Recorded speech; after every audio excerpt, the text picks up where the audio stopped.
Depuis des décennies, des femmes inventent des solutions pour faire de cette ville un endroit plus vivable. On avait décidé que quand même, quel que soit le coût, on allait reprendre la rue avec nos affiches, nos visuels, nos collages. La lutte, elle continue que, encore une fois, toutes ces femmes se sentent à sa place où elles veulent, j'espère plus jamais entendre une femme dire je peux pas faire ça parce que je suis une femme, que ce soit une profession, aller quelque part ou autre. Et ça serait vraiment le rêve.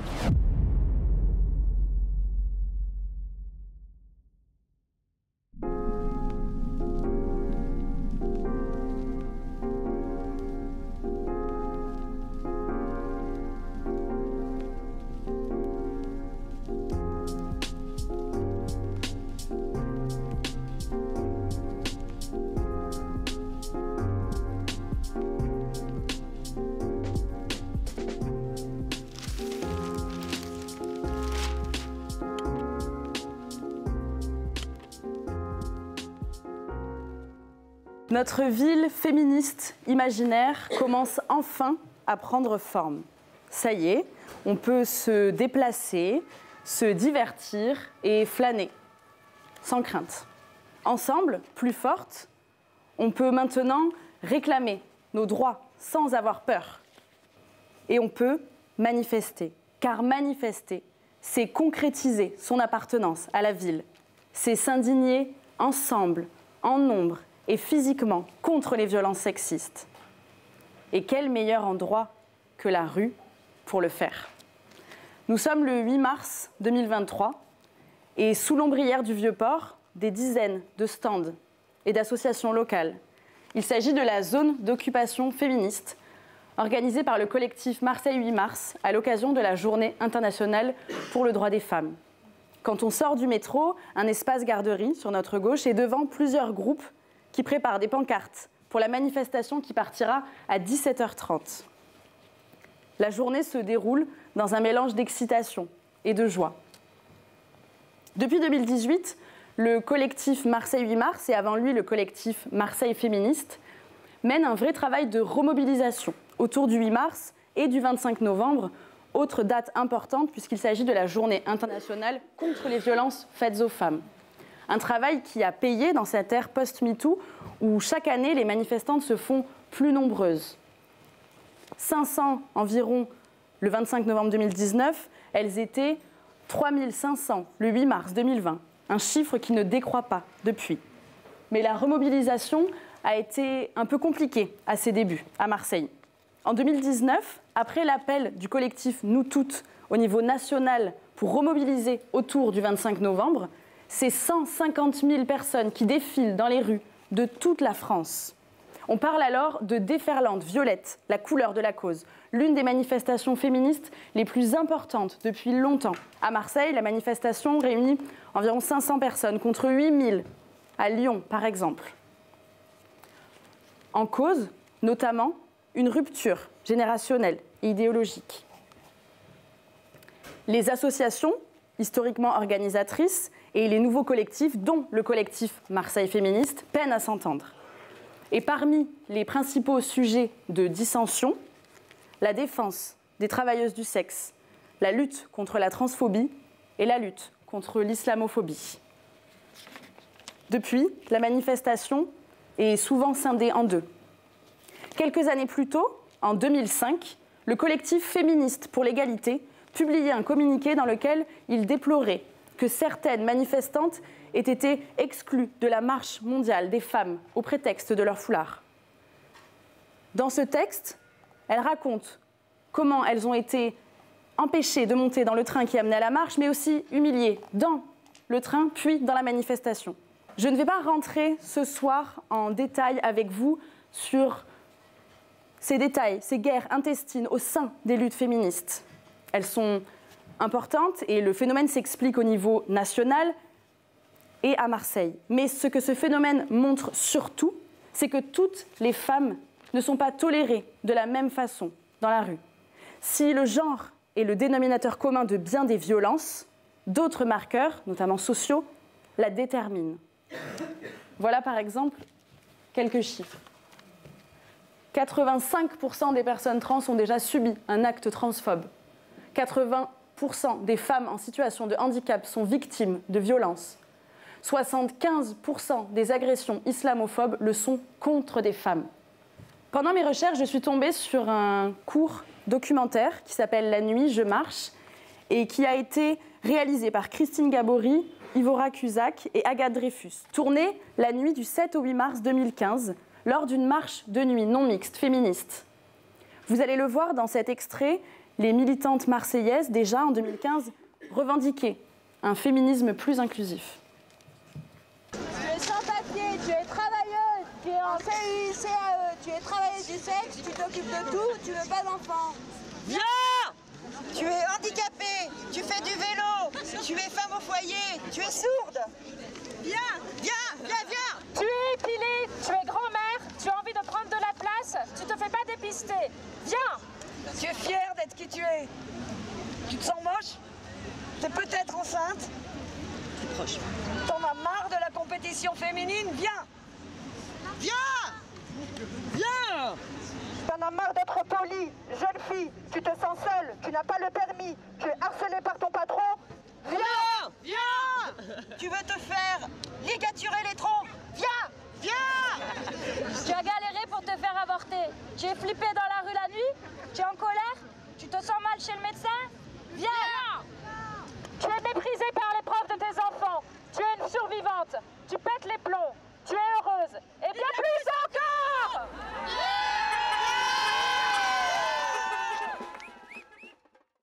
Cette perspective intersectionnelle, c'est-à-dire le fait de considérer que les différentes formes d'oppression s'articulent et se renforcent mutuellement, s'est démocratisé après MeToo.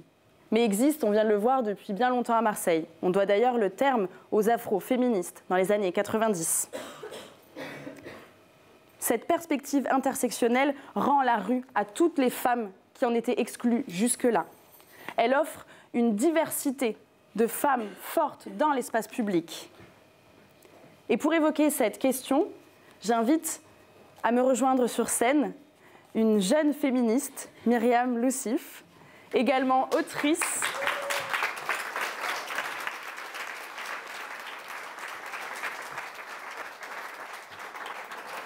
J'ai pas eu le temps de finir ma phrase.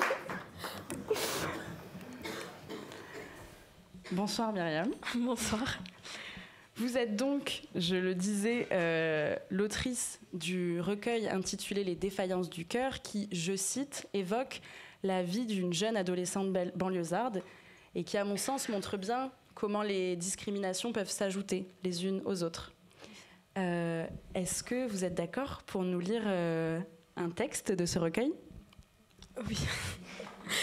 On l'applaudit pour lui donner un peu de force.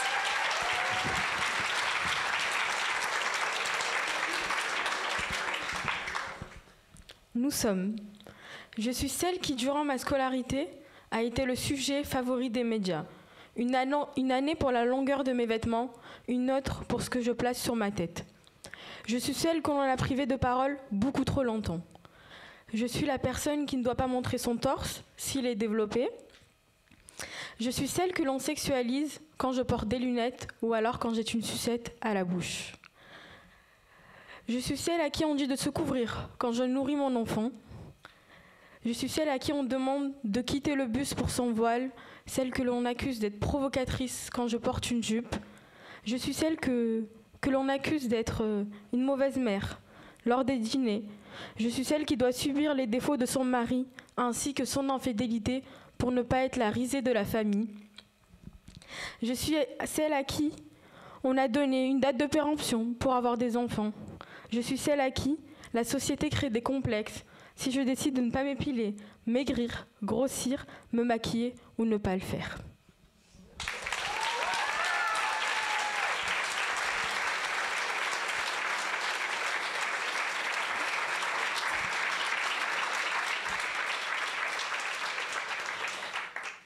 Merci beaucoup pour cette lecture, Myriam.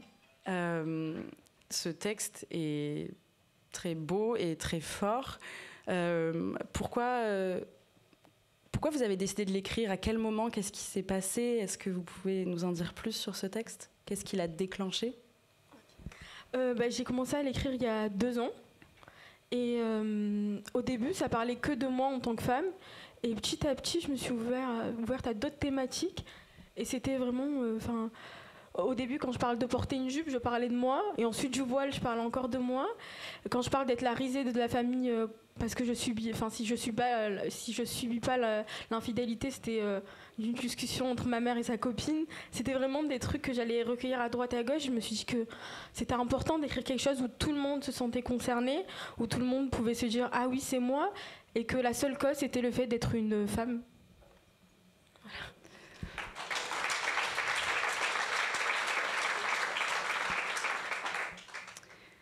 Et justement, votre rapport à l'espace public, à vous, c'est quoi aujourd'hui ? Au début, ça a été très compliqué parce que les premières fois où ma maman elle allait me laisser sortir ou autre seule, c'était compliqué parce qu'il y avait du coup l'harcèlement de rue. Et ensuite, c'est par rapport au voile que ça a été encore plus compliqué parce que le harcèlement de rue, il y a encore. Mais c'était où à l'école on n'est pas forcément accepté, ou à chaque fois que je parlais de débat, je débattais avec mes profs sur cette thématique ou autre. Une fois on m'a parlé des hirondelles de Kaboul de Yasmina Khadra. Ou alors même chez le psy où on me disait, quand je me plaignais de ça, on me disait ah mais tu sais j'ai la maman d'un ami qui était dans un pays arabe et on se moquait d'elle parce que elle était pas habillée sur la plage. Donc c'était à chaque fois on me ramenait à ça. Donc ça a été compliqué. Mais c'est de mieux en mieux parce que justement il y a ces femmes avant moi qui ont créé des espaces où moi je peux m'exprimer là-bas, où on me donne confiance en moi en tant que femme, que ce soit en tant que femme tout court quoi, avec ou sans le voile ou autre. Donc oui, là ça va beaucoup mieux. Et ces espaces, donc c'est des espaces en non-mixité, c'est des espaces qu'il a été difficile de trouver, c'est quoi comme espace ? Au début, en tant que femme, c'était à l'école, c'était avec ma prof de français, du coup en 5e. On parlait de plein de thématiques dont on n'abordait pas forcément chez moi ou avec mes copines ou dans la rue. Et ensuite, ça a été avec des collectifs, notamment, c'est pas un collectif, mais c'était des réunions anti-islamophobie à la DAR.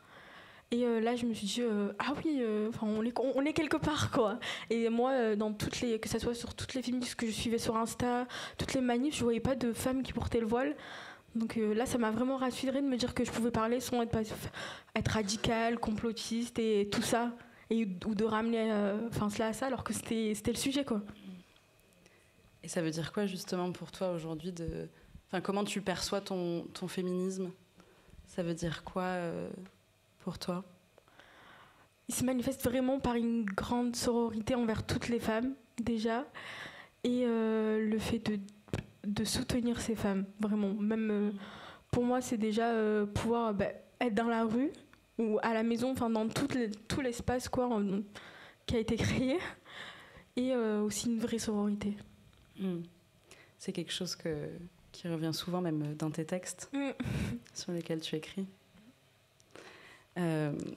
Justement, qu'est-ce que vous pensez de ce qui vient d'être dit ? Je ne l'ai peut-être pas dit, mais vous avez 16 ans. 17. Qu'est-ce que vous pensez de cet héritage, de ce qui a été dit, J'ai trouvé ça très beau, je suis vraiment très fière d'elle. Et j'ai eu des frissons quelquefois, je me suis des fois sentie très comprise. Et des fois, je me suis dit, c'est trop bien. C'est vraiment trop bien. Et c'était peut-être des thématiques où je me sens pas vraiment concernée. Mais c'est vraiment bien que tout le monde ait sa place quelque part. Je me répète, je crois. Non. Ok. Tu insistes ? Oui. C'est bien. Et j'ai peut-être une dernière question parce que j'ai un petit peu dépassé le temps.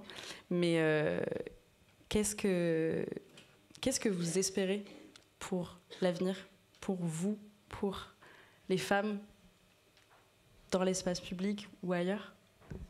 Tout simplement que la lutte, elle continue, que, encore une fois, toutes ces femmes se sentent à sa place où elles veulent, j'espère plus jamais entendre une femme dire « je peux pas faire ça parce que je suis une femme », que ce soit une profession, aller quelque part ou autre.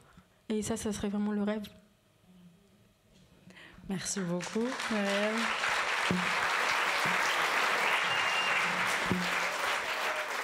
Nous y voilà, dans notre ville féministe rêvée. Une ville dans laquelle les rues seraient accueillantes pour toutes et tous.